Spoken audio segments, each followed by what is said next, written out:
Ethan's story, 8-year-old, we were away on holiday and he was quite quiet, which is very much not like him.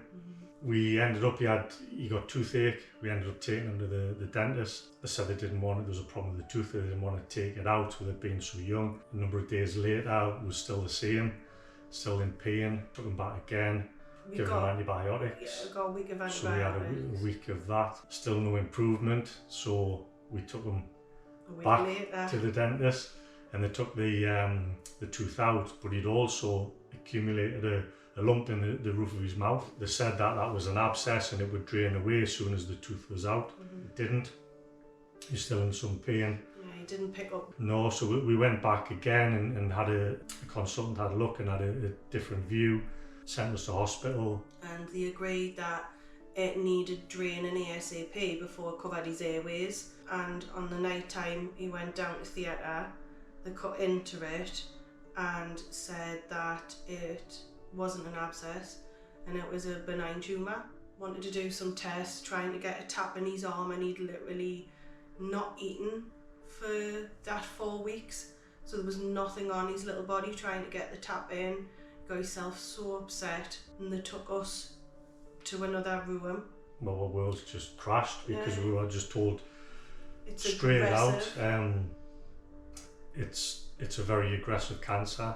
We basically admitted to the cancer ward straight away. It all went so quick from there, you know. He had to have a biopsy, he had to go back, and they took me into the children's playroom.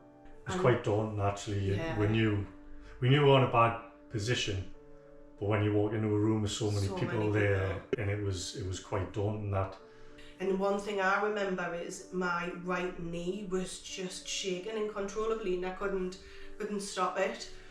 And he told her it was rhabdomyosarcoma, which just took weeks and months for her to actually learn how to say. We'd never ever heard of it. Told her that it was a rare children's cancer. We were given a choice in a way of whether we want to actually give Ethan treatment. Simple answer was, I mean, how do you say no to that? Ethan was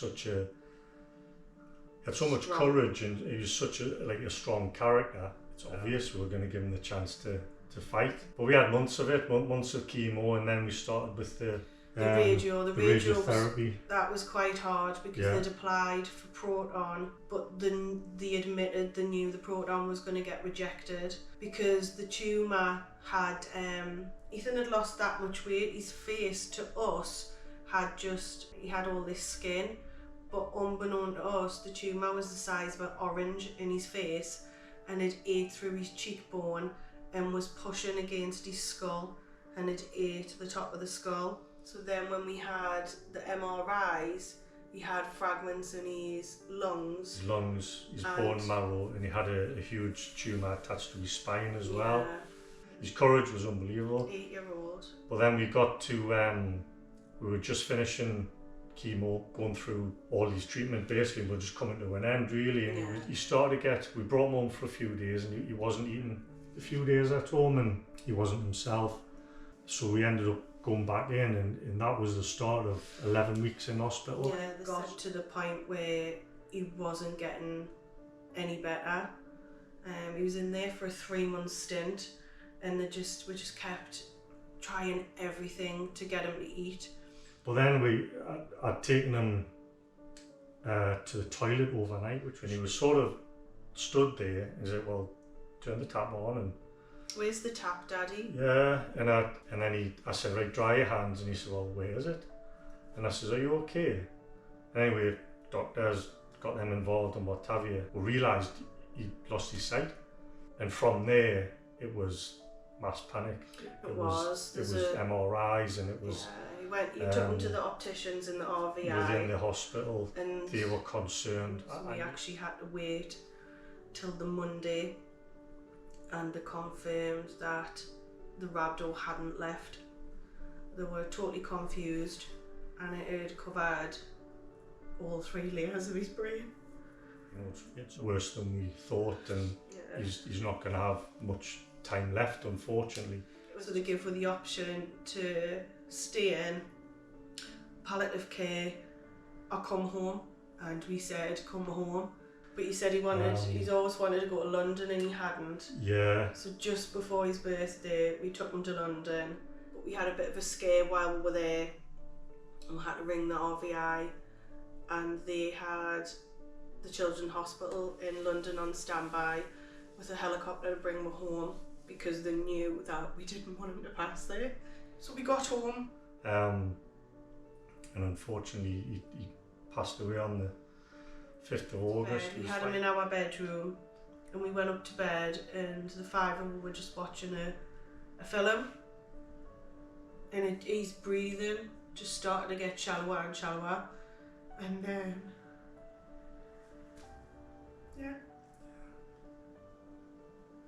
But he was the most funniest and kind person ever. It's quite inspirational, to be honest. We've explained about Ethan's character. Such a fun lad to be around. We were frightened, I suppose, that people would forget him. Alice's arc and subsequently Ethan's arc has given us a real platform. So it's grown so fast. And it's quite inspirational to watch that growth. At the same time, the amount of money that's getting raised, every penny we know goes directly to researching into those better treatments and cure. And so going forward, we just feel with the strength and the growth of the charity and the ever increasing amount that's getting raised in the awareness, it's a fantastic thing. It's just going from strength to strength. Yeah, and this is what children deserve. I think this is what Ethan would want. Yeah, to be part of something so powerful. And for us, I think, we talk about in hospital and you get a new family. We have another family within the arcs, but understand exactly how we feel and what we've been through. And I think it helps because you bounce off each other. Some days are good, some days are bad. Yeah. But ultimately, we all have the same goal. I think hope, from a very personal side, we couldn't do anything to help Ethan in the end, but we feel as though we can help other kids, other children going forward. So our hope is that we can do that. Children deserve a future. By doing what we're doing, and especially the strength of all the arcs together, we can make a difference and give children a future that they deserve. So our hope is that we can do that. Ultimately, we'd love to see a cure someday. Yeah.